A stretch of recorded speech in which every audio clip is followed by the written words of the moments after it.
एक तरफ खाने का तेल आसमान छूने लगा, घर से ऑफिस जाने के लिए तेल पसीने छुड़ाने लगा।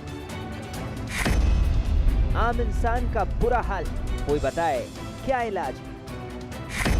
ऐसे में जब आमदनी में कोई इजाफा होता नहीं दिख रहा हो, जब नौकरियों में छटनी का डर हो, तब क्या नहीं पूछा जाना चाहिए इलाज क्या है? सरकार कहती है कि पिछले लॉकडाउन से जो झटका लगा है, अर्थव्यवस्था उससे अभी पूरी तरह से उबर नहीं पाई। आज भैया जी कहिन में हम यही सवाल उठाएंगे और यही सवाल लेकर मैं भैया जी कहिन में आपके बीच में हाजिर हूं कि आखिर इलाज क्या है। दरअसल अर्थव्यवस्था के मामले में होता क्या है कि बहस इतना ज्यादा भटक जाती है या इतनी दुरूह या इतनी कठिन हो जाती है कि लगता है कि बजट समझ में कोई पढ़ रहा है या कोई समझा रहा है। दरअसल है क्या, आंकड़े जरूरी है समझाना या बताना, लेकिन अर्थव्यवस्था को या महंगाई को या कुल मिला के इस विषय को समझने के लिए एक मोटे तौर पे एक बात कही जा सकती है कि मेरे पास जेब में इतने पैसे हैं या इतने पैसे आते हैं, इस पे खर्च कैसे चलता है, ये कुछ जानना बहुत ज़रूरी है। इसी पे आज मुद्दे पर बात होगी, इसी मुद्दे पर तमाम सारे लोग हमारे साथ जुड़ेंगे। कोशिश करेंगे कि मामला सिर्फ आसान से ना आसान से आसान की तरह बढ़ता चला जाए, सरल से सरलतम होता चला जाए। हमारे साथ जो मेहमान आज जुड़ रहे हैं उनका मैं तारुफ आपसे जरूर कराना चाहूँगा। संजू वर्मा जी बीजेपी का वक्त पक्ष रखने के लिए हमारे साथ रहेंगी, बहुत बहुत शुक्रिया। राधिका खेड़ा जी कांग्रेस का पक्ष रखने के लिए हमारे साथ जुड़ रही हैं। करण भसीन साहब अर्थशास्त्री हैं, हमारे साथ जुड़ रहे हैं। बेजान मिश्रा साहब जुड़ रहे हैं, कंज्यूमर राइट एक्टिविस्ट हैं हमारे साथ, थैंक यू सो मच। हमारे साथ अमिताभ कुंडू जी अर्थशास्त्री हैं, हमारे साथ जुड़ रहे हैं, thank you so much. Professor Alok Puranik हमारे साथ जुड़ रहे हैं, आर्थिक पत्रकार हैं, थैंक यू सो मच। बातचीत का सिलसिला हम शुरू करें और बात को बिल्कुल आसान और सरलतम से रखें, सरलतम तरीके से, बहुत आसान से, कि आज खाने का तेल जो है वो लगभग 160-170, ब्रांडेड हम नहीं गिन रहे हैं, 160-170 रुपए के आसपास, जो नॉन ब्रांडेड है या जो जिनको कि हम लोग आमतौर पे घर पे इस्तेमाल करते हैं। और जो गाड़ी जिससे चलती है, जिससे हम ऑफिस जाते हैं, उसका पेट्रोल जो है, अगर शहरों में, अगर 7 शहरों की बात करें तो 100 के ऊपर है, कुछ शहरों में 98-96, इसी का पहाड़ा वो पड़ रहा है। ऐसी स्थिति है और ऐसी स्थिति में क्यों ना ये सवाल पूछा जाए कि आखिर इससे हम कैसे उभरेंगे, या ये स्थितियां ठीक होंगी या नहीं, या ये चीज क्यों बनी, ये फैक्टर क्यों। लॉकडाउन एक फैक्टर है जो पिछले साल 2020 में देख रहे थे, वो अर्थव्यवस्था का जो स्थिति थी, जो जीरो था एकदम, उससे जो निगेटिव था, उससे यहां तक आने में क्या कुछ हुआ, ये तमाम सारे सवाल दिमाग में खटक रहे हैं। हम यहीं से आज शुरू करेंगे। सबसे पहले मैं जानना चाहूंगा, कंज्यूमर राइट एक्टिविस्ट हैं बेजान मिश्रा साहब, मैं जानना चाहूंगा सर कि जो सवाल आज सबसे ज्यादा कंज्यूमर को परेशान कर रहा है, या जिसको पूछा जाना चाहिए या उठाया जाना चाहिए, वो मैं आपसे जानना चाहता हूं। बेजान मिश्रा।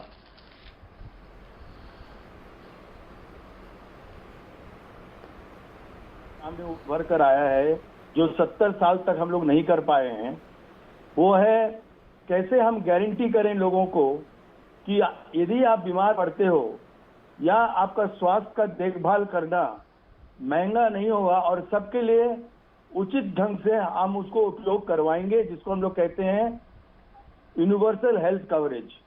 कई स्कीम्स चलते हैं देश में, कई स्कीम्स, जो राष्ट्रीय स्वास्थ्य बीमा योजना शुरू किए हम लोग, टोटल फेलियर हुआ। अभी हम लोग आयुष्मान भारत चला रहे हैं, कई स्कीम्स अनाउंस हो गए हैं सरकार की तरफ से, in terms of health care. Health care एक बहुत ही इंपॉर्टेंट पहलू है कि जब तक हम गारंटी नहीं करेंगे, तब तक जो लोग गरीबी रेखा से ऊपर है, वो लोग गरीबी रेखा से नीचे जाएंगे। जैसे 2 करोड़ से भी ज्यादा लोग गरीबी रेखा से नीचे चले गए हैं। तो इसको कैसे हम लोग सही करें, ये बहुत जरूरी है। और राइट सर, मैं इस सवाल को जरूर लूंगा। आपका ये जो सवाल है, इस पूरे कोरोना के समय, कोरोना के पूरे काल में या इस पीरियड में सबसे ज्यादा तेजी से उभरा और लोगों ने इसको पूछा कि जो कुछ रहा सहा कसर थी, इलाज ने भी हमारे लिए के पीछे कमर तोड़ दी। मैं बिल्कुल आपसे पूछूंगा ये सवाल, लेकिन संजू वर्मा हमारे साथ जुड़ गई हैं, बीजेपी के प्रवक्ता हैं। मैं सीधे जाना चाहूंगा उनके पास और जानना चाहूंगा कि पिछले 10 सालों में सबसे महंगा खाने का तेल और 100 के ऊपर पेट्रोल और डीजल के भाव बढ़ते हुए, ऐसे में क्यों ना कहा जाए कि महंगाई जो है अब बहुत मुश्किल डाल रही है, सारे घर इसकी जद में हैं। संजू वर्मा। धन्यवाद प्रतीक जी आपके शो पर बुलाने के लिए। पहले तो मैं कुछ तथ्य रखना चाहती हूँ आपके दर्शकों के सामने। आपने सही कहा कि खाने के तेल में चाहे सोयाबीन हो, चाहे सूरजमुखी का तेल हो, चाहे पाम ऑयल हो, सब में काफी बढ़ोतरी दिखी गई है। पर एक चीज जो आपके दर्शकों को जानना बहुत जरूरी है वो ये है कि फॉर एग्जाम्पल सोयाबीन सबसे ज्यादा इसका उत्पादन कहाँ होता है? अर्जेंटीना में। और अर्जेंटीना में इस बार इतनी ज्यादा बैड वेदर था कि जो प्रोडक्शन उत्पादन है, बोलते हैं कि पिछले 20 सालों में इतना कम उत्पादन सोयाबीन का नहीं हुआ अर्जेंटीना में जो कि पिछले 1 साल में हुआ। Production declined bye more than 100% because of drought. फिर अब बात करते हैं सूरजमुखी तेल की। सूरजमुखी जो बीज है, सबसे ज्यादा सनफ्लावर प्रोडक्शन कहाँ होता है? ये होता है यूक्रेन और रशिया में। और कहा जाता है कि यूक्रेन और रशिया में भी इतना ज्यादा ड्राउट था, इतना बैड वेदर था, that production of sunflower was down by 60 to 70%। फिर आते हैं पाम ऑयल के ऊपर। पाम ऑयल सबसे ज्यादा उत्पादन कहाँ होता है? इंडोनेशिया और मलेशिया में।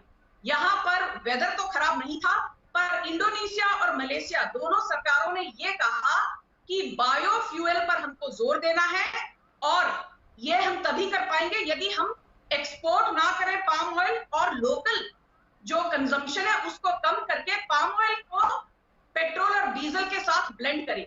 तो इंडोनेशिया मलेशिया में लोकली पाम ऑयल की डिमांड इतनी बढ़ी क्योंकि पाम ऑयल को ब्लेंड करना मैंडेटरी कर दिया वहां की सरकार ने with fuel, that palm oil के प्राइसेस भी आसमान छूने लगे। अभी आपको ये जानकारी तो है ही कि चाहे सोयाबीन हो, चाहे सनफ्लावर हो, चाहे बात करते हैं हम पाम ऑयल की, India imports more than 50 to 60% of edible oil. और ये भी बता दूं कि इस बार हमारा जो उत्पादन हुआ है खाद्य पदार्थों का पूरे पोस्ट इंडिपेंडेंट। हेलो जी जी, आप बोलिए बोलिए बोलिए, सुन रहा हूं, सुन रहे हैं, बोलिए, कोई डिस्टर्ब नहीं कर रहा है आपको, बोलिए। जी प्रतीक जी, मैं कुछ आंकड़े लेकर आई थी और मैंने ये देखा कि क्या ऐसा तो नहीं कि भारत में खाद्य पदार्थों का उत्पादन कम हुआ है। तो मेरे पास लेटेस्ट आंकड़े हैं कि फिनेंशियल ईयर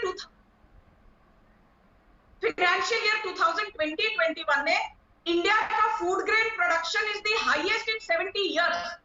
304 मिलियन टन का हमारा खाद्य पदार्थों का उत्पादन रहा है, 304 मिलियन टन, जबकि कांग्रेस के जमाने में कभी 255 मिलियन टन से ज्यादा खाद्य पदार्थों का उत्पादन नहीं हुआ। तो भारत में खाद्य पदार्थों का उत्पादन तो आसमान छू रहा है, पर महंगाई बढ़ रही है क्योंकि जो चीजें हम इंपोर्ट कर रहे हैं, चाहे सोयाबीन हो अर्जेंटीना से, सनफ्लावर हो यूक्रेन और रशिया से, या पाम ऑयल हो इंडोनेशिया और मलेशिया से, ये कंट्रीज में बैड वेदर के चलते वहां का जो प्रोडक्शन है वो 60% से लेके 100% तक इसमें गिरावट आई है, जिसके चलते पूरे विश्व में खाद्य पदार्थों की इन्फ्लेशन, आपको जानकर ताज्जुब होगा कि फूड प्राइस इंडेक्स आपको पता है? संजू वर्मा ठीक कह रही हैं आप। संजू वर्मा, मैं बिल्कुल 40%। राइट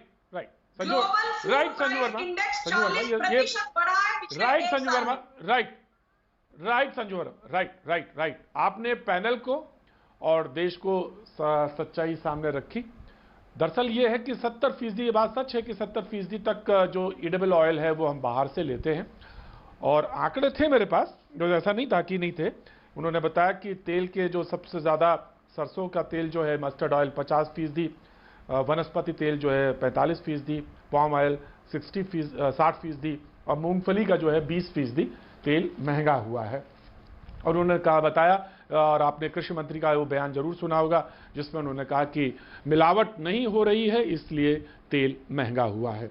मैं जानना चाहता हूं, हमारे साथ जो प्रोफेसर अमिताभ कुंडू बैठे हैं, मैं कांग्रेस के पास आऊंगा बिल्कुल। एक क्विक रिप्लाई ले लेता हूं। राधिका, आप आ गई हैं, जुड़ गई हैं, thank you so much. Radhika, एक रिप्लाई आपका, देन मैं प्रोफेसर कुंडू आपके पास आता हूं। मैं सिर्फ अभी खाने के तेल पे बात कर रहा हूं, मैं पेट्रोल और डीजल पे और तमाम मुद्दों पे आऊंगा, रोजगार बेरोजगारी पे। लेकिन मैं ये जानना चाहता हूं कहा कि इस वजह से इंटरनेशनल फैक्टर्स हैं जिसकी वजह से खाने का तेल महंगा हुआ है। जी राधिका।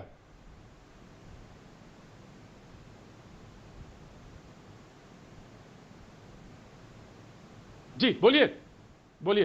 प्रतीक जी, आज मेरा दिल बहुत दुखी भी है और परेशान भी है, क्योंकि भगवान श्री राम जो हमारे लाखों करोड़ों देशवासियों के आराध्य है, मेरे आराध्य है, हमारे प्राणवायु हैं, आज प्रभु श्री राम के नाम पर बहुत बड़ी ठगी हुई है। बहुत व्याकुल है मन, बहुत परेशान है मन। अरे जिन्होंने भगवान श्री राधिका सुन लीजिए, आप दुखी हैं तो मैं राधिका एक बात नहीं, आपने विषयांतर किया, राधिका आपने विषयांतर किया। राधिका सुनिए, प्लीज सुनिए, मैं आपको कभी नहीं डिस्टर्ब करता। राधिका मैं कभी डिस्टर्ब नहीं करता आपको। राधिका मैं कभी डिस्टर्ब नहीं करता, किसी पैनलिस्ट को डिस्टर्ब नहीं करता। मेरे जी राधिका सुनिए, विषयांतर किया है। मैं एक बात कहना चाहता हूँ, भूखे पेट, अगर आप मुझे मेरी पूरी बात बिना टोके भजन न गोपाला, तो आप पहले उसी विषय पे बोलिए। आपका मन दुखी है, नहीं आपका मन दुखी है तो मैं क्या करूं? नहीं आपका मन दुखी है तो मेरा नहीं, आप विषय पे बोलिए, आप विषय पे बोलिए, मैं आपका स्वागत करूंगा। आप मुझे नहीं बोलने देना चाहते तो बताइए, मैं उठ के चली जाती हूँ, मैं ज्वाइन नहीं करूंगी डिबेट। आप मुझे नहीं बोलने देना चाहते प्रतीक जी, वो टोटली आपकी कॉल है, लेकिन आप और आपका चैनल ये तय नहीं करेगा कि मैं क्या बोलूंगी। मैं किसी के बीच आपने समझा ही नहीं मेरी बात को। कंप्लीट करने दीजिए, आप मेरी बात पे मुझे जाने दीजिए और मैं दोबारा से शुरुआत करूंगी। आज मेरा मन बहुत दुखी है, बहुत परेशान है और बहुत गुस्सा भी है, क्योंकि लाखों करोड़ों देशवासियों के आराध्य, हमारे आराध्य प्रभु श्री राम जो हमारे प्राणवायु भी हैं, आज उनके नाम पे ठगी हुई है, जो बहुत बड़ा महापाप है। जिन्होंने भगवान श्री राम को नहीं बख्शा, वो हमारे देशवासियों को क्या बख्शेंगे। जब राम नाम पर उन्होंने ठग दिया तो आपको याद होगा, बहुत हुआ महंगाई पर वार नारा दिया था, वो देकर भी देशवासियों को ठगा और बहुत बुरी तरह ठगा। ना राम के नाम पे देश को आपने बख्शा, ना गंगा मैया को आपने बख्शा, और अब आप इंसानों को भी नहीं बख्श रहे। महंगाई जो है वो कमर तोड़ रही है हमारे देश की। किस तरीके से मैं महीने में थोक महंगाई जो है वो 12.94%, 12.94% जो अब तक की रिकॉर्ड ऊंचाई पर पहुंच चुकी है, लेकिन कोई उस बात पे चर्चा नहीं करेगा। अब कोई नारे नहीं आएंगे, कोई मंत्री सामने नहीं आएगा, ना स्मृति ईरानी जी आएंगी बड़े बड़े सिलेंडर लेके, ना रविशंकर प्रसाद जी आएंगे प्रेस कॉन्फ्रेंस करके, सब अंदर दुबक के बैठ जाएंगे। लगातार 2 महीने से थोक महंगाई में 2 अंकों के दायरे का फर्क आया है। और आप जानते हैं, दालों में 12.09% की बढ़ावट हुई है, प्याज के दामों में 23.24% की बढ़ावट हुई है, फलों के दाम में 20.17% की बढ़ावट हुई है, तिल के दाम में 35.94% बढ़ा है और कच्चा पेट्रोलियम 102.51% बढ़ा है। लेकिन ये सरकार कुछ नहीं करेगी, चाहे कोरोना हो, उसने हमारे को मरने को छोड़ दिया, वहां पे भी आपने कोई इंतजाम नहीं किए। महंगाई आपके इलाज के लिए, एक आम आदमी के लिए आज अपना कोरोना से इलाज कराना मरने के बराबर हो गया है। मरने के बाद भी आपके पास पैसे नहीं बचते कि आप एक संस्कारिक तौर पे अपना फ्यूनरल कर सके, उसके भी पैसे नहीं है, ना दवाई के लिए पैसे बचा, ना खाने के लिए। संजू वर्मा वेट करिए। हर तरीके से इस सरकार ने बार बार देशवासियों के ऊपर पीठ पे छुरा भोंका है। और राधिका खेड़ा सुनिए, मेरी बात सुनिए।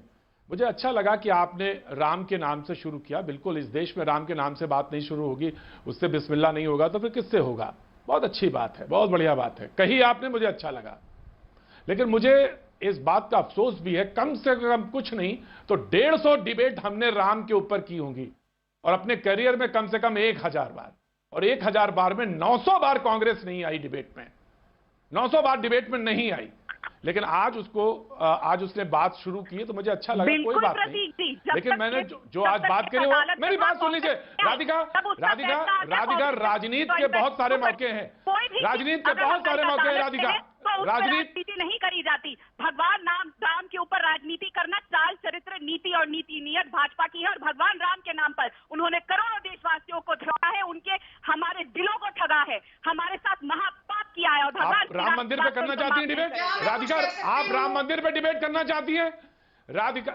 रिप्लाई करिए जी। बिल्कुल संजू वर्मा, संजू वर्मा, देशवासियों को क्या बख्शेंगे? संजू वर्मा, संजू वर्मा, भगवान को ही नहीं छोड़ा, वो इंसान को क्या छोड़ेंगे?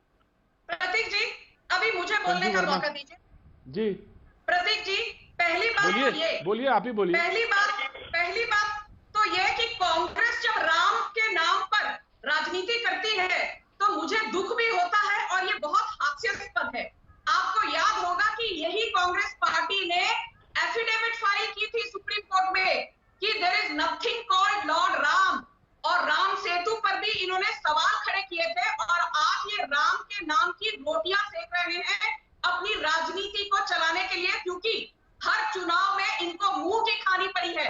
मैं एक चीज बता दूं, आप भाजपा को भाषण देने से पहले ये बताइए, आपके Rahul Gandhi national Herald case में आउट ऑन बेल है, आपकी सोनिया गांधी यानी कि एंटोनिया माइनो नेशनल हेराल्ड केस में आउट ऑन बेल है, आपके पी चिदम्बरम भ्रष्टाचार के चलते आईएनएक्स मीडिया केस में आउट ऑन बेल है, इसीलिए आप यहाँ पर आकर हमको नैतिकता पर भाषण मत दीजिए। संजू वर्मा, राधिका खेड़ा, प्लीज दोनों लोग चुप हो जाएं। संजू वर्मा, राधिका खेड़ा, संजू वर्मा, राधिका खेड़ा, दोनों के ऑडियो डाउन।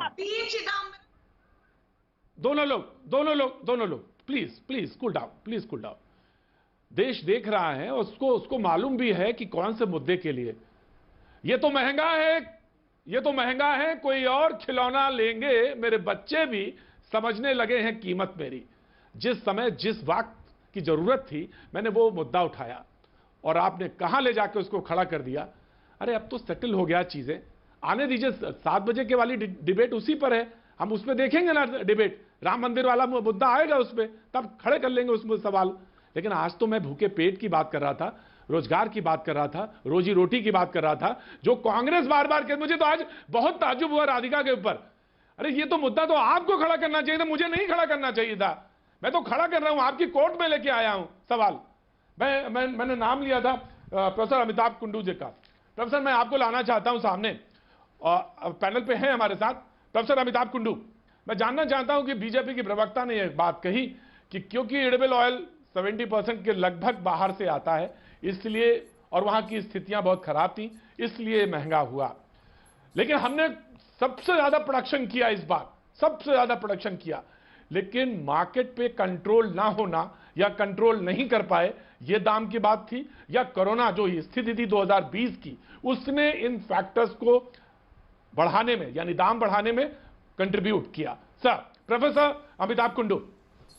देखिए, ये कहना है कि इवन जो तेल का बहुत ज्यादा हिस्सा बाहर से आ रहा है इसलिए इसमें की कीमत में वृद्धि हो रही है, ये बात मैं मानने को तैयार नहीं हूं। लेकिन एक बात तो सही है कि जो आंकड़ों की चर्चा हम आजकल टेलीविजन पे कर रहे हैं वो मई और जून की आंकड़े हैं जो अभी तक सरकारी दफ्तरों में नहीं पहुंचे। 12 मई को जो MoSPI ministry of statistics and programme implementation ने जो अप्रैल के आंकड़े जो दिए थे वो बहुत ज्यादा चौंकाने वाले और चिंताजनक नहीं थे।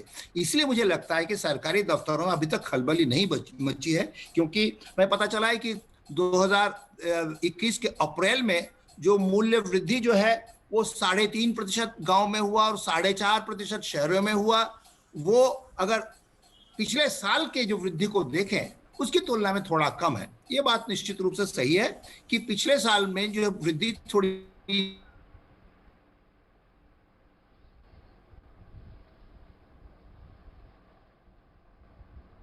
सब जब वॉइस फ्रीज हो गई, मैं आ रहा हूं संजू वर्मा, आ रहा हूं Sanju Verma, you have to wait. मैं एक बार कोशिश करूंगा कि अगर बातचीत पूरी हो जाएगी तो ठीक है। प्रोफेसर आलोक पुराणिक, मैं आपके पास ही आना चाहता हूं। थाली महंगी हो गई, खाने का जो तेल था वो महंगा हो गया। लोगों ने कहा कि जिससे ऑफिस जाते थे वो गाड़ी जिसमें पेट्रोल बढ़ता था वो 100 का पहाड़ा पड़ने लगा। ऐसी स्थितियां थी, में तमाम सारी स्थितियां थी। फैक्टर एक तो आर्थिक स्थिति, कोरोना के समय में लोगों ने घरों पे बीमारियों को भी देखा, एक बहुत बड़ा हिस्सा पैसे का वहां भी गया। और ये कहा कि आमदनी जो थी 97% परिवार ऐसे थे जिनका आमदनी कोई बढ़ी नहीं और महंगाई वहां पर पहुंची। तो ये तमाम सारे फैक्टर्स थे जो लोगों ने कहा कि अब परेशानी हो रही है। जी प्रोफेसर आलोक पुराणिक। देखिए साहब, अगर आप गौर से देखें तो जो इस वक्त इंडिया की आर्थिक समस्याएं हैं इनका ताल्लुक आप कहें कि 7 समंदर पार से और विदेश से। एक तो कोरोना ने हमको मार रखा है, वो चीन से है। कच्चा तेल हम आयात करते हैं विदेश से और खाने के तेल हम आयात करते हैं विदेश से। तो कुल मिलाकर अगर आप बहुत गंभीरता से देखें तो ये इस तरह की समस्या है जिस पे पक्ष विपक्ष को बैठ के बात करनी चाहिए। और ये समस्या सिर्फ एक दूसरे को कहने से और सुनने से निपटने वाली नहीं, क्योंकि समस्या बहुत ठोस और जमीन पर। बल्कि मैं आपसे एक चीज़ और कहूँगा कि मई जून के जब आंकड़े आएंगे तो मई जून के आंकड़ों में महंगाई बहुत बढ़ी हुई दिखेगी। इसकी वजह यह है कि मई जून के आंकड़ों में जो ऑफिशियल आंकड़े हैं और जो वाकई हम लोगों ने एज ए आम आदमी जो देखा है, बड़ा फर्क है उसके अंदर। ऑफिशियल डेटा जो है वो क्या कहता है, ऑफिशियल डेटा कहता है साहब 5% के आसपास बढ़ा है रिटेल इन्फ्लेशन, लेकिन आप बाजार जाके देखिए साहब तो उन चीज़ों पे जिनका कोई भी ताल्लुक कच्चे तेल से या किसी और चीज़ की महंगाई से एक हद तक है, लेकिन वो उन्होंने बढ़ा दिए 20%, 30%, 40%। तो मैं प्रतीक जी बहुत ईमानदारी से और बहुत दर्द के साथ कहना चाहता हूं कि इस देश में काला बाजारी को लेकर कोई भी दंडात्मक प्रावधान हमारे देश में एग्जिस्ट नहीं कर सकता, कर ही नहीं रहा। हमने अपने 30-40 साल के जर्नलिस्टिक कैरियर में किसी काला बाजारी को किसी किस्म की कोई सजा होते हुए नहीं देखी। तो अभी जो तेल मार रहा है वो मार रहा है। सवाल ये है कि काला बाजारी आम आदमी को सबसे ज्यादा मार रही है और उसकी चिंता किसी को नहीं है। चिंता इसलिए नहीं है कि काला बाजारी होती है, उसके बाद फिर निकल जाता है, फिर मामला कोर्ट कचहरी में फंस के घूम फिर के चीजें वहीं से आ जाती हैं। मूल समस्या यह है कि कच्चे तेल की महंगाई दरअसल सिर्फ कच्चे तेल की महंगाई नहीं होती। कच्चे तेल की महंगाई दरअसल हर चीज की महंगाई होती है। जो मैं यहाँ साबुन यूज कर रहा हूँ वो हिंदुस्तान लीवर के पुणे प्लांट से आ रहा है, जो मैं दूध यूज कर रहा हूँ वो मेरठ के पारस प्लांट से आ रहा है, जो मैं चाय यूज कर रहा हूँ वो कलकत्ता की टाटा फैक्ट्री से आ रही है। तो अंततः कच्चे तेल की महंगाई डीजल और पेट्रोल की शक्ल में हर चीज में रिफ्लेक्ट होती है। अब ये कहना कि कच्चे तेल की महंगाई एकमात्र जिम्मेदार है, तो साहब जब कच्चे तेल के भाव बहुत सस्ते हुआ करते थे तब उसका पूरा सस्ताई का फायदा जनता तक नहीं पहुंचता था, तब सरकार उसे कलेक्ट कर लेती थी। अभी 100 रुपए का अगर हम पेट्रोल के भाव दे रहे हैं तो 60 रुपए से ये टैक्स में जा रहा है, और ये 60 रुपए केंद्र और राज्य दोनों मिलकर ले रहे हैं। और बड़ा अद्भुत मामला है कि जिन राज्यों में विपक्ष की पार्टियों की सरकार है वो भी चीखती है कि साहब महंगाई है, और जिन राज्यों में केंद्र सरकार वाली पार्टी वो भी चीखती है महंगाई है। तो भाई अगर आप दोनों मिलकर तय कर लो भाई थोड़ी राहत देनी है तो इस 60 रुपए में से 20 रुपए टैक्स कुछ कम ले लो।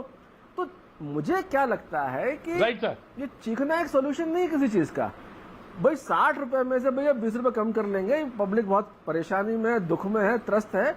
तो अभी मैं रिक्वेस्ट करूंगा दोनों प्रवक्ता बैठे हुए इनको अलग से बैठा दीजिए कि भाई आप कांग्रेस की हैं, आप भाजपा के हैं, आप रिजॉल्व कर लें कि आपकी पार्टी वाले राज्य में इतना कम हो जाएगा, आपकी पार्टी वाले राज्य में इतना कम हो जाएगा, वो ठोस राहत वाली बात मिलेगी। दूसरी बात, सबसे बड़ी बात यह है कि एक डर का और खौफ का जो माहौल प्रतीक जी है उसके चलते कई लोगों ने होर्डिंग, यानी मैंने घरों में देखा सेकंड उसमें कि कंजम्पशन मान लो 15 किलो आटे का है तो घर में लाकर रख लिया 100 किलो आटा। कंजम्पशन है 5 किलो चीनी का, घर में लाकर रख ली 50 किलो चीनी। तो मतलब एक डर इस कदर है प्रतीक जी व्यक्ति के मन में कि मुझे कल को कुछ हो जाएगा तो मेरी मेडिकल किसी व्यवस्था के लिए सरकार नहीं है। यानी मुझे अगर कुछ हो जाएगा तो मेरे घर वाले मुझे रोते गाते लेके जाएंगे प्राइवेट हॉस्पिटल में, वहां मुझे 2 लाख 3 लाख 4 लाख के बाद भी बेड मिलेगा नहीं मिलेगा।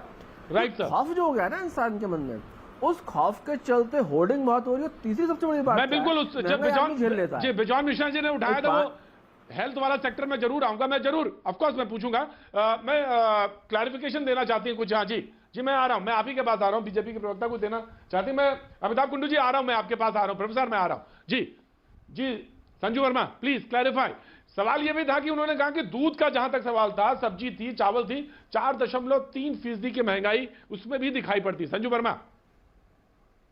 प्रतीक जी, मैं दोबारा कहूंगी कि यहाँ पर किसी एक महाशय ने कहा कि हम क्योंकि इंपोर्ट करते हैं एडिबल ऑयल, खाने का जो तेल है, और इसीलिए क्योंकि उन देशों में सूखा पड़ा है और इसीलिए यहाँ पर भारत में प्राइसेस बढ़े हैं। ये तर्क गलत है। मुझे बताइए ये तर्क कैसे गलत है? यदि अर्जेंटीना में सूखा पड़ा है, सोयाबीन का उत्पादन नहीं होता, रशिया में सूरजमुखी का उत्पादन नहीं होता, वहां सूखा है, मलेशिया इंडोनेशिया में वहां पर नियंत्रण किया गया है कि आप खाने के तेल को, पाम ऑयल को एक्सपोर्ट, उसका निर्यात नहीं कर सकते हो, तो ऑब्वियसली जो देश इसका आयात करते हैं या इंपोर्ट करते हैं वहां पर इसका जरूर इंपैक्ट होगा। तो ये कहना कि बाहर के देशों की समस्या से भारत का कोई लेन देन नहीं है, ये बिल्कुल ही एक गलत तर्क है। मुझे एक चीज बताइए प्रतीक जी, अप्रैल के रिटेल इन्फ्लेशन के लेटेस्ट फिगर्स हैं और उसमें यह कहा है कि भारत का जो रिटेल इन्फ्लेशन है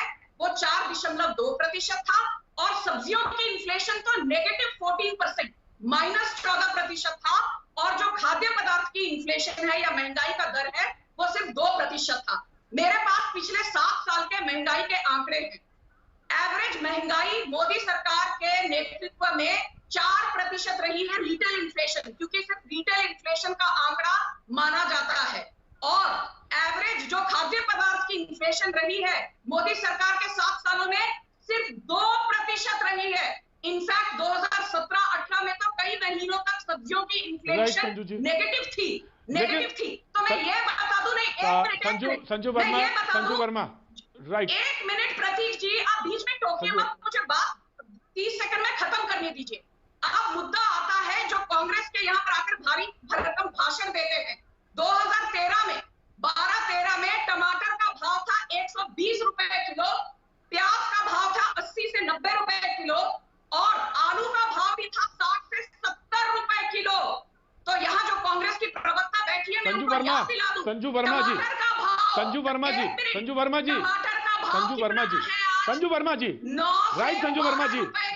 वर्मा जी, आलू का भाव कितना है? 20 संजू वर्मा जी, प्याज का भाव कितना है? संजू वर्मा जी, किलो।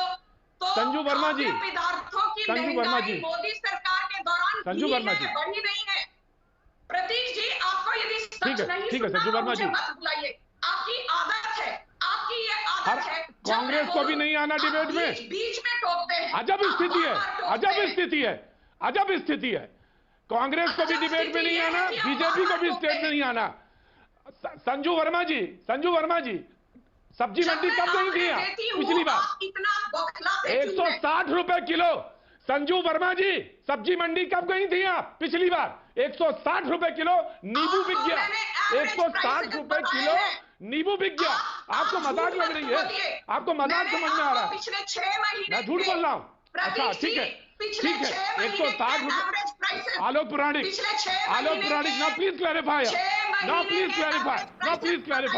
नाउ प्लीज क्लैरिफाई, मैं झूठ बोल रहा हूँ। आ रहा हूँ, राधिका आ रहा हूँ, मैं आ रहा हूँ, राधिका आ रहा हूँ। सुनिए मेरी बात, टमाटर 13, आप ही तो कहती थी ना, आप ही तो कहती थी आप। संजू वर्मा जी, ये मोनोलॉग नहीं होगा। Audio down, Sanju Verma audio down, Sanju Verma को ऑडियो डाउन। संजू वर्मा, और यहाँ पे मोनोलॉग नहीं है, मोनोलॉग नहीं हो सकता। You have to listen. Debate में आइए, डिबेट के कायदे कानून लगेंगे। डिबेट में है तो डिबेट के कायदे कानून सुनिए और समझिए। आलोक पुराणिक जी, नींबू के दाम बताइए मुझे जरा, क्या बिक गया पिछली बार? आलोक पुराणिक जी, मैं बता रहा हूं सर, नींबू के दाम बता रहा हूं। ये मैंने अपने जागृति की अवस्था में पहली बार देखा कि नींबू के दाम आम के दामों से ज्यादा महंगे हो गए। आम बिका 70 रुपए किलो और नींबू मैंने अपने हाथों से 120 रुपए किलो खरीदा है। तो ये कोई मैं आंकड़ों की बात नहीं कर रहा, भारत सरकार के खरीद के लाया हूं मैं। 120 रुपए किलो नींबू, 70 रुपए किलो आम एक ही ठेले वाला दे रहा है। मैं ये कहना चाह रहा हूं संजू जी, तो या गलती हो गई होगी, कोई भी गलती हो गई होगी। मैं आपके पास आता हूं, सर, मैं आता हूं आपके पास। प्रोफेसर अमिताभ कुंडू की का ऑडियो फ्रीज हो गया था सर, प्लीज कंप्लीट कर लीजिए अपनी बात।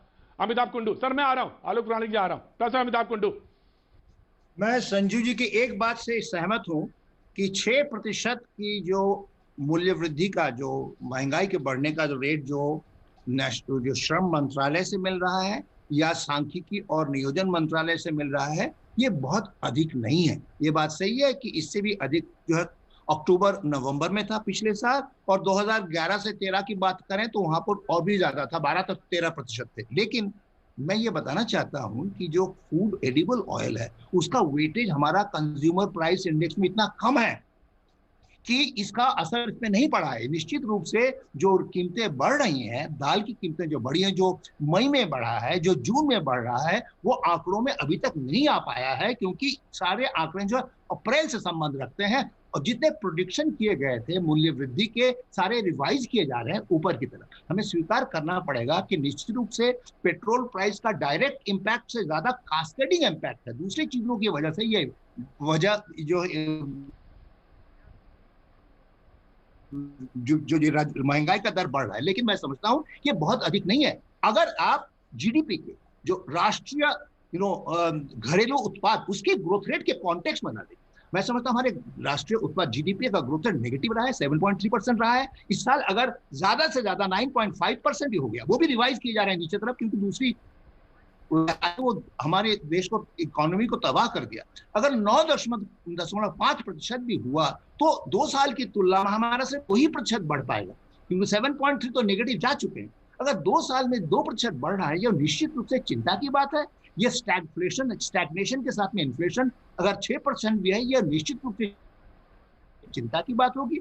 और फाइनली एक बात मैं जो कहना चाहूंगा, मुझे पता नहीं कि दोबारा मौका मिलेगा कि नहीं, जो बेरोजगारी का दर है नहीं मिलेगा सर, वो काफी अधिक है। राइट सर, हाँ 10-11% जो है वो पिछले साल जो है वो 20-24% हो गया था, लेकिन उसकी तुलना में बेरोजगारी का दर कम है। लेकिन हमें देखना पड़ेगा कि असंगठित क्षेत्र में बेरोजगारी का दर है।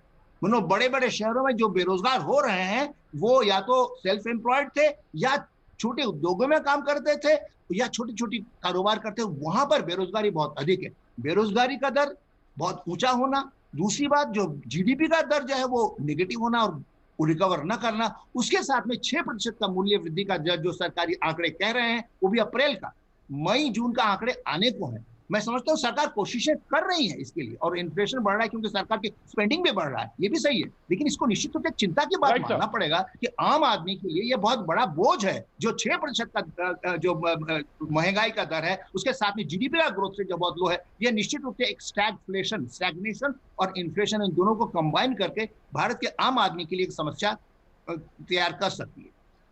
राइट सर, मैं आऊंगा बिल्कुल। बेरोजगारी वाली जो बात है, बेरोजगारी और रोजगार की जो बात है, वो सर बहुत चिंता की बात है बिल्कुल। और ग्रामीण क्षेत्रों से तो ज्यादा नहीं, लेकिन जो बड़े शहर हैं उनमें जो बेरोजगारी की दर है वो बहुत चिंता का विषय। करण मसीह, मैं आप नहीं बोले डिबेट में, मैं बिल्कुल आपके पास आ रहा हूं। आपको रुकना चाहिए अभी संजू, मैं आपके पास आता हूं जी। करण मसीह, पहले 2 चीज़ें, ये अभी जो इन्होंने कहा कि मई के आंकड़े नहीं आए हैं, वो एक्चुअली गलत है। मई के आंकड़े आज आ चुके हैं। जब वो 6.3 की बात कर रहे हैं, वो एक्चुअली मई के आंकड़े हैं। अप्रैल में 4.23 था, और मई में एनएसओ ने 99.7% गाँव में और 97.7% अर्बन मार्केट से डेटा लिया है। तो ऐसा नहीं है कि हमारे पास मई का डेटा नहीं है, मई का डेटा भी आ चुका है, जिसमें फूड प्राइस इन्फ्लेशन 5% था, 6.3% नहीं था। और अगर मैं इसकी ज़्यादा डिटेलिंग में जाऊं, क्योंकि इन्फ्लेशन को मैं काफ़ी क्लोजली ट्रैक करता हूं, सीरियल्स जो हम लेते हैं उसमें इन्फ्लेशन नेगेटिव था, -1.42 था, ठीक है। वेजिटेबल्स -1.92 था। अगर हम इन्फ्लेशन को एज अ प्रोसेस देखें तो इन्फ्लेशन इस समय किन कमोडिटीज़ में है, ये देखना बहुत इंपॉर्टेंट है।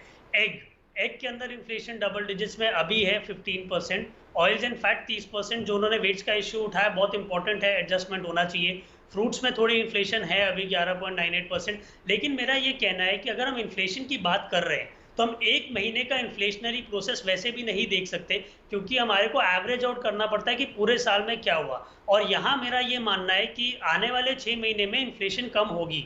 और हम जो पूरी बात कर रहे हैं अनएम्प्लॉयमेंट और इन्फ्लेशन की, नॉर्मल टाइम पे जो हम एज मैक्रो इकोनॉमिस्ट हम जब देखते हैं वो बहुत लॉजिकल लगता है। लेकिन पैंडेमिक की सिचुएशन दूसरी है, क्योंकि पैंडेमिक के अंदर सप्लाई डिसरप्शंस होते हैं, और उस सप्लाई डिसरप्शन से अनएम्प्लॉयमेंट भी बढ़ती है और इन्फ्लेशन भी बढ़ती है। लेकिन ये एक टेम्पररी फिनोमिना होता है। टेम्पररी इसलिए कि जैसे जैसे लॉकडाउन की रिस्ट्रिक्शंस ईज आउट होती हैं, वैसे वैसे मार्केट में, बाजार में सप्लाई सब चीज़ों की आनी शुरू हो जाती है, जिसके आने के बाद ऑब्वियसली सप्लाई का जो मिसमैच है वो मिसमैच कम होता है। और जैसे जैसे इकोनॉमी रिकवर करती है, अनएम्प्लॉयमेंट रेट भी कम होता है। अनएम्प्लॉयमेंट में हमने पिछले साल देखा था कि बहुत ही जल्दी रिडक्शन आया था जब लॉकडाउन खुला था। सिमिलरली आने वाले टाइम में भी हम यही देखेंगे इंडिया के कॉन्टेक्स्ट में कि अनएम्प्लॉयमेंट रेट बड़ी जल्दी गिरेगा।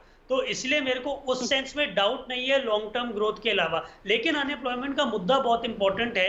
क्योंकि अगर हम बात कर रहे हैं अनएम्प्लॉयमेंट की, तो हमारे को ये भी समझना पड़ेगा कि अनएम्प्लॉयमेंट को हम नेशनल लेवल पे 10% देख रहे हैं। करण, ये जानना बेहद जरूरी है। करण, बिल्कुल, ये मैं बिल्कुल करण मैं ओपन कर रहा हूं। करण जी, मैं आ रहा हूं। संजू भाई, have to wait. Sanju, have to wait. ये जानना बहुत जरूरी है कि वो टाइम पीरियड क्या है। ये टाइम पीरियड जिसको कहा कि 1 साल तक लग जाएगा, कि जो नौकरी से निकले या निकाल दिए गए या जिन पे है, वो 1 साल का पीरियड है। वो पीरियड जानना बेहद महत्वपूर्ण है। इस पर भी एक जरूर बातचीत आनी चाहिए। और जो सबसे पहले बेजान मिश्रा ने जो बात कही थी कि वो हेल्थ का एक सेक्टर ऐसा जरूर है जिसमें लोगों को डर भी है, जिसकी तरफ इशारा कर रहे थे हमारे अर्थशास्त्री आलोक जी, कि वो लोगों के दिमाग में एक भय भी है कि अगर बीमार पड़े तो कितना बड़ा हिस्सा क्या होगा। यह भी एक फैक्टर है जिसको दिमाग में रखा जाना चाहिए। Radhika and then Sanju Verma. राधिका पहले जी। प्रतीक जी, ना मैं इकोनॉमिस्ट हूँ, ना मैं बुद्धिजीवी हूँ। आंकड़े मैं आ रहा हूँ समझती। करण, मैं आ रहा हूँ जी। मैं एक आम नागरिक हूँ, आम नागरिक हूँ जो अखबार पढ़ती है और जो न्यूज में आप दिखाते हैं वो देखती हूँ। और एक आम नागरिक होने के नाते मैंने ही अखबार में पढ़ा, और आपने भी पढ़ा होगा, कि 2006 से लेकर 16, जिस बीच में सिर्फ हमारी सरकार नहीं थी, कुछ 1-2 साल इसमें एनडीए की भी सरकार थी, 27 करोड़ लोग इस बीच में गरीबी रेखा से बाहर ऊपर आए थे। एक आंकड़ा और पड़ा अभी हाल ही कुछ दिन में, और वो आंकड़ा ये कहता है कि 1 साल में 23 करोड़ लोग गरीबी रेखा से नीचे चले गए। मिडिल क्लास भी जो हमारा है वो गरीबी रेखा से नीचे चला गया। ये आंकड़े मुझे बहुत अच्छे से समझ आते हैं। करीबन 8 से 9 साल पीछे हमारा देश चला गया है।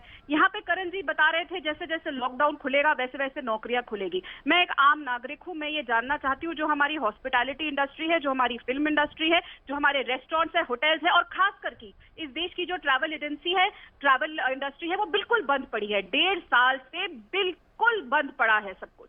उनको खड़ा करने के लिए क्या पैकेजेस लेकर आई है सरकार? बातें बड़ी बड़ी होती हैं। इस देश की बहुत ही दुखद स्थिति है कि इस देश को एक ऐसी वित्त मंत्री मिली है जिनसे जब प्याज के बारे में पूछा जाता है और उनके बढ़ते दामों के, तो वो बतौर पार्लियामेंट में कहती है जी मैं प्याज नहीं खाती इसलिए मुझे उसके दामों से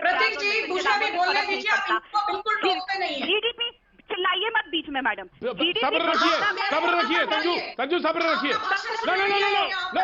सब्र रखिए, बोलने दीजिए। Let her speak. I will give you time.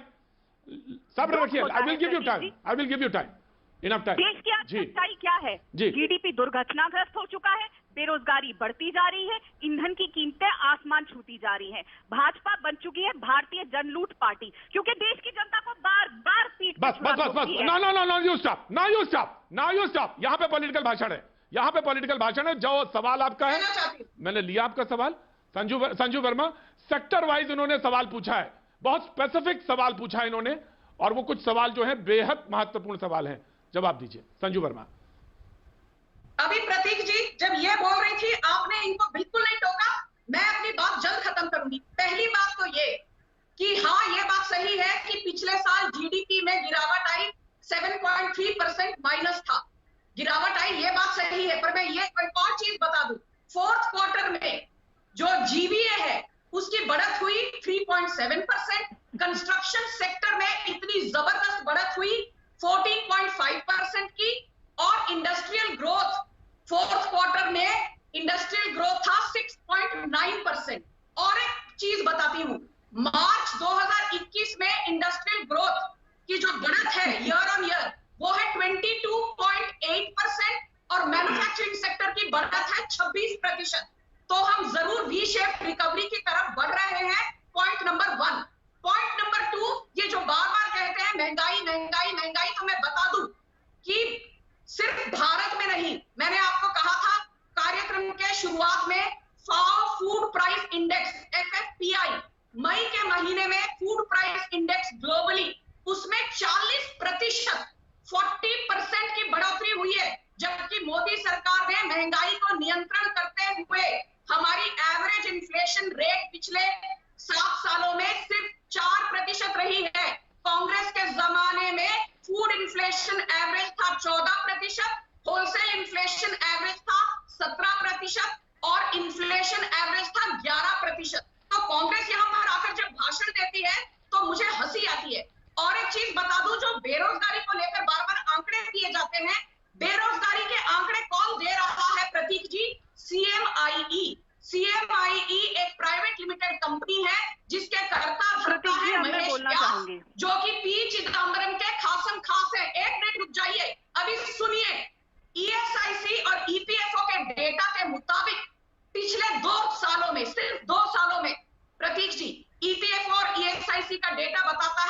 हमने 2.5 करोड़ लोगों को रोजगार दिलवाए हैं।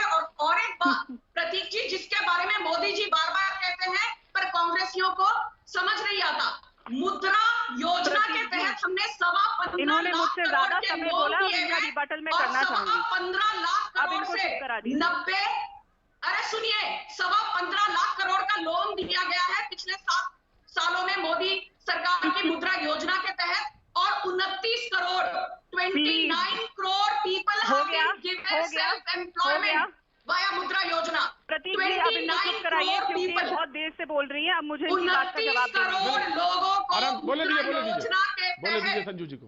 रोजगार दिया जी, गया है। जी, आप जाकर जी। पहले पढ़ लिख कर आइए, फिर यहाँ पर आकर रोजगार जी पर भाषण जी दीजिए। पढ़े लिखे, अगर पढ़े लिखे की मुद्रा बात योजना के तहत 29 करोड़ लोगों को रोजगार मिलना छोटी बात है। जवाब देना चाहूंगी। आप मैं ESIC रोक रहे हैं डेटा कि मैं के और तहत बोलूं। 2.5 करोड़ लोगों को रोजगार मिलना छोटी जी। बात है।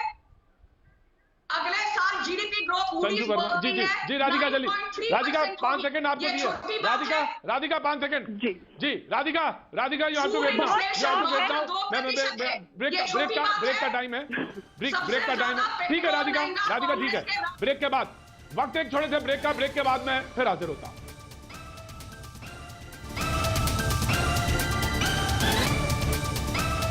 भैया जी कहीं में आपका एक बार फिर स्वागत है। बातचीत के सिलसिले को एक बार फिर से शुरू करेंगे।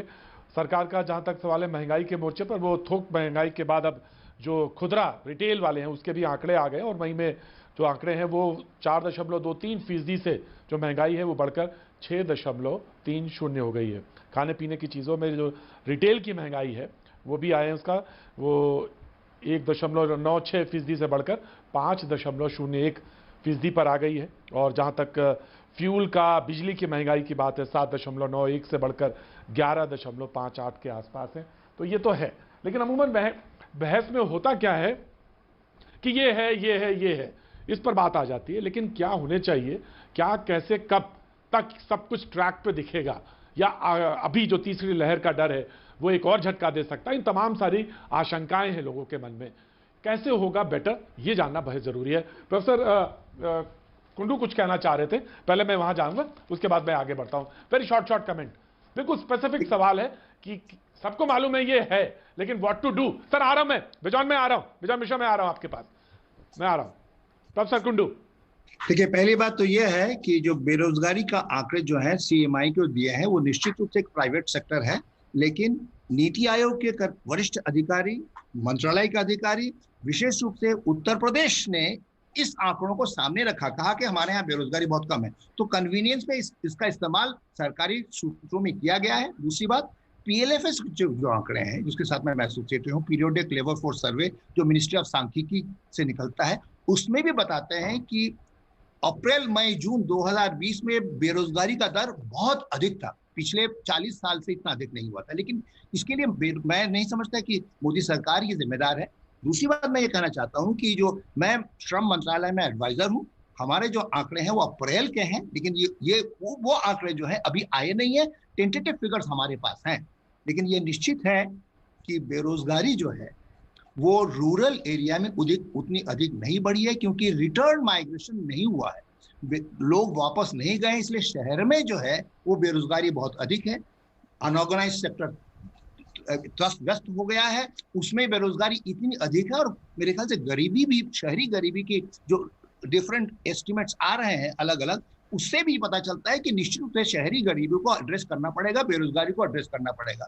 और GDP के जो गिरावट आई है, जितने प्रोजेक्शन किए गए हैं, ये सारे प्रोजेक्शन रिवाइज हो रहे हैं। मैं बताना चाहता हूँ, वर्ल्ड बैंक से लेकर हमारे स्टेट बैंक, RBI का रिवीजन भी, इस साल का प्रोजेक्शन, ये प्रोजेक्शन बिल्कुल रिवाइज हुए हैं। और मुझे लगता है कि वी शेप ग्रोथ की बात हम उम्मीद कर सकते हैं, लेकिन आंकड़े हमें अभी उसमें ऑडियो थोड़ा सा ब्रेक हो रहा है, इतना मैं कहना फ्रीज हो रहा है। मैं कोशिश करूंगा एक बार फिर से बात करने के लिए आपसे। ऑडियो फ्रीज हो गया, लेकिन मैं संजू कुछ क्लैरिफाई करना चाहती। जी संजू वर्मा, आप मुझे बोलने का मौका दे रहे थे, इससे पहले मैं बोल रही थी। जी प्रतीक जी, मैं दे रहा हूं, आ रहा हूं। राधिका आ रहा हूं। जी राधिका आ रहा हूं। संजू वर्मा कुछ क्लैरिफाई करना चाहती हैं, वेरी क्विकली।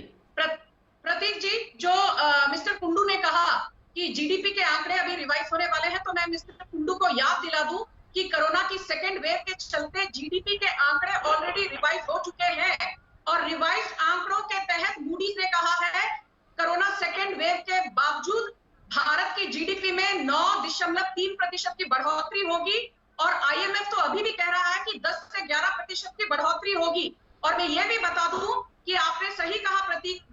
अभी रिटेल इन्फ्लेशन के जो आंकड़े आए वो 4.2 से बढ़ के 6.3 हो चुका है। पर यह भी आप बता दीजिए कि अमेरिका में जहां पर एक साल पहले तक डिसइन्फ्लेशन थी, आज एनुअलाइज्ड इन्फ्लेशन अमेरिका में भी 9.7% है, क्योंकि जो खाद्य पदार्थ उत्पादन करने वाले मेजर कंट्रीज हैं सब तरफ सूखा पड़ा हुआ है, चाहे अर्जेंटीना हो, इंडोनेशिया हो, मलेशिया हो, रशिया हो, यूक्रेन हो। और ग्लोबल फूड प्राइस इंडेक्स में पिछले एक साल में 40% की बढ़ोतरी हुई है। हमारे यहाँ फिर भी खाद्य पदार्थ की महंगाई को हमने 5% के भीतर रोक रखा है। तो ये कहना कि मोदी सरकार को कटघरे में खड़ा कीजिए क्योंकि महंगाई बढ़ रही है, ये सरासर गलत है। और एक आखिरी चीज कहना चाहूंगी प्रतीक जी, सबसे ज्यादा पेट्रोल के दाम आज कहाँ हैं? महाराष्ट्र में 104 रुपए प्रति लीटर। सबसे ज्यादा पेट्रोल कहाँ महंगा है? कांग्रेस शासित राजस्थान में, क्योंकि यहाँ वैट का दाम है 36%, 36% वैट के ऊपर ये लोग 10 रुपए 12 रुपए प्रति लीटर तो सेस भी लेते हैं, जिसका मतलब ये है कि हर 100 रुपए में से 42 रुपए तो राजस्थान की सरकार की जेब में जाती है, हर 100 रुपए में से 42 रुपए तो महाराष्ट्र की सरकार के खाते में जाती है। तो कांग्रेस के लोग जब यहाँ आकर पेट्रोल डीजल को लेकर हाहाकार मचाते हैं, मुझे बताइए क्या गहलोत सरकार पेट्रोल पर स्टेट का वैट कम करेगी? क्या उद्धव ठाकरे और राहुल गांधी की मिलीजुली सरकार महाराष्ट्र में वैल्यू एडेड टैक्स को कम करने के लिए राजी है? क्या छत्तीसगढ़ में वेरी स्पेसिफिक सवाल पूछा आपने, ठीक, राधिका सबसे पहले प्लीज रिस्पॉन्ड। सबसे ज्यादा पेट्रोल कांग्रेस शासित राज्यों में महंगा है। बात हो जाए, ये राधिका, संजू वर्मा, राधिका का नाम लिया मैंने। ओ गॉड प्लीज प्रतीक जी, ये तब से बोली जा रही है और उम्मीद करती हूँ अब 1 मिनट पूरा समय मुझे भी दिया जाएगा और बिना टोके दिया जाएगा। मैं एक आम जनता, एक मिनट आपका तौर पे, एक आम इंसान के तौर पे बातें बोलूंगी। जनता की आंखों में आंखें डालकर संजू वर्मा जी करीब से जाके पूछिए महंगाई कैसे जान लेती है, किसी गरीब से जाके पूछिए कि महंगाई कैसे जान लेती है।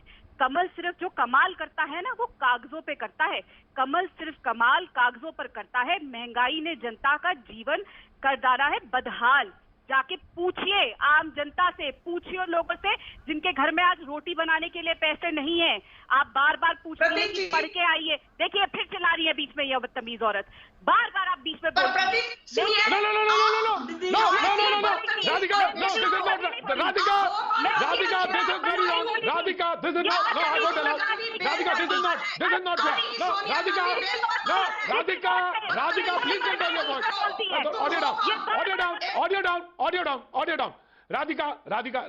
Radhika, this is not the way. ये तरीका नहीं है, पेशेंस मत लूज करिए, ये तरीका नहीं है डिबेट का। आप कैसे किसी को बदतमीज कह सकते हैं? आप कैसे किसी को बदतमीज कह सकते हैं? नहीं राधिका, ये आप मेरे साथ बहुत सालों से डिबेट कर रही हैं, आप किसी को बदतमीज नहीं कह सकते, नहीं कह सकते। अब मैं बैठा हूं यहां पे, मैं रोकता संजू वर्मा को, आप कैसे किसी को कह सकते बदतमीज? ये गलत है, बिल्कुल गलत है, and you should be sorry. आपको सॉरी कहना चाहिए, बिल्कुल कहना चाहिए। मैं जानता हूं आपको संजू वर्मा से मुझे कहना पड़ेगा, Sanju Verma I am sorry, मैं सॉरी कहता हूं मैं सॉरी कहता हूं क्योंकि मेरी डिबेट में आप शरीक हैं। मैं सॉरी कहता हूं आपसे संजू वर्मा, मैं सॉरी कहता हूं। और Radhika ji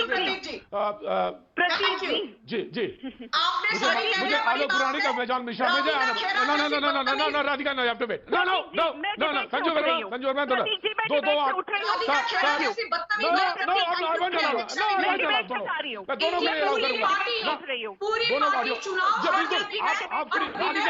Radhika you know me, आप दोनों को बैठना चाहिए, दोनों को ऑडियो डाउन। आलोक पुराणिक, बेजान मिश्रा। आम आदमी परेशान है, आम आदमी जानना चाहता है कि उसकी आर्थिक स्थितियां, देश की आर्थिक स्थितियों में तब्दीली, तीसरी लहर का संकट, ये तमाम सारी अनिश्चितता है। आलोक पुराणिक यानी बेजान मिश्रा। आलोक पुराणिक।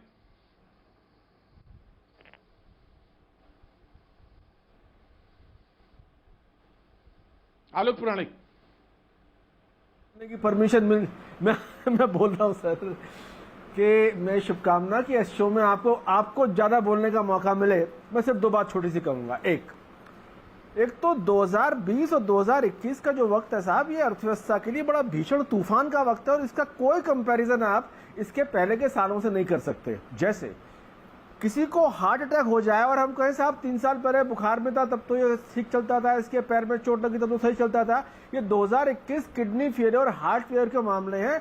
असाधारण परिस्थितियां हैं, इसके असाधारण उपाय निकालने पड़ेंगे, पुराने आंकड़े दोहराने का कोई फायदा नहीं है। दूसरी बात, महंगाई आम आदमी झेल लेता है, झेलता रहा है 5% 7%, अगर उसके इनकम लेवल्स थोड़े ठीक ठाक रहें। अभी हाल ये मार दोहरी है, महंगाई बढ़ रही है और मैं अपनी एग्जिस्टिंग इनकम को लेकर ही आश्वस्त नहीं हूं कि ये इनकम रहने वाली या नहीं रहने वाली। मैं स्पेसिफिक 2 सुझाव दूंगा, हमारी 2 प्रवक्ता हैं, ये ने आप पीछे बैठा के कि आप केंद्र राज्य में पेट्रोल पे भाव कितना कितना कम करेंगी, आप रिजॉल्व कर लीजिए, महंगाई का सोल्यूशन इसे निकल जाएगा। क्योंकि 100 रुपए में से 60 रुपए सरकार ले जाती है, राज्य सरकार और केंद्र सरकार, तो दोनों मिलकर तय कर लें 10 रुपए की राहत दे दें मिलजुल के, तो कुछ कच्चे तेल की महंगाई के बावजूद डीजल और पेट्रोल में हमको राहत मिल जाएगी। दूसरी बात सेकंड वेव के बाद थर्ड वेव कब आएगी नहीं आएगी प्रतीक जी, इसके बारे में कोई कुछ भी नहीं कह सकता। हमें अच्छी तरह से याद है दिसंबर 2020 में और मार्च 2021 तक तो लगभग सब एक्सपर्ट लोग मान चुके थे कोरोना जा चुका है।